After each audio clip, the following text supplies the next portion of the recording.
1991 থেকে 96 পর্যন্ত বিএনপিকে দেখেছি, 96 থেকে 2001 পর্যন্ত আওয়ামী লীগকে দেখেছি, 2001 থেকে 6 পর্যন্ত আওয়ামী লীগকে আমরা বিএনপিকে দেখেছি, আবার আওয়ামী লীগকে দেখেছি, আবার যদি বিএনপিকে দেখি, এই বিএনপির মধ্যে আওয়ামী লীগের মধ্যে চুকা নাই, রস নাই, মিষ্টি নাই, কষ নাই।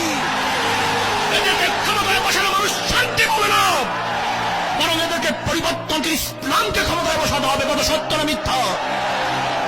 দেখবেন সবাই ধোঁকাবাজ, প্রত্যেকের পুটিকের মধ্যে ধোঁকা আছে, প্রত্যেকের পুটিক গরিবের সাথে সম্পৃক্ত।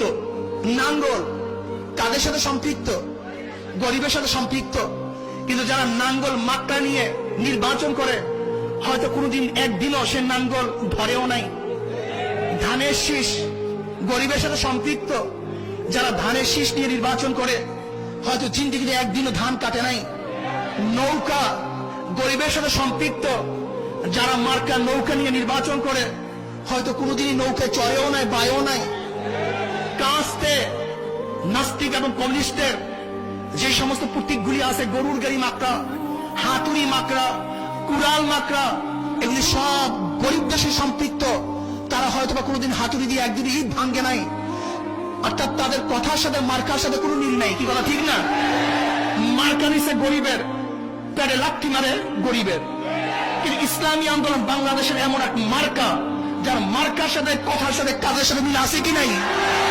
সবার সাথে সম্পৃক্ত, বড়দের সাথে সম্পৃক্ত, গরিবের সাথে সম্পৃক্ত, আবার জনসাধারণের সাথে এই পাখা মার্কার সাথে সম্পৃক্ত আছে। কাজে আসুন আমরা শান্তির প্রতি পাখা মার্কায় আগামী নির্বাচন করব, এককভাবে নির্বাচন করব। দল পরিবর্তনের মাধ্যমে, দেশ পরিবর্তনের মাধ্যমে, কোন নেতা পরিবর্তনের মাধ্যমে শান্তি আসতে পারে না। যতক্ষণ পর্যন্ত ইসলাম এবং মানবতা দরদি কোন নেতার পরিবর্তন না আসবে, ততদিন পর্যন্ত দেশে শান্তি আসতে পারে না।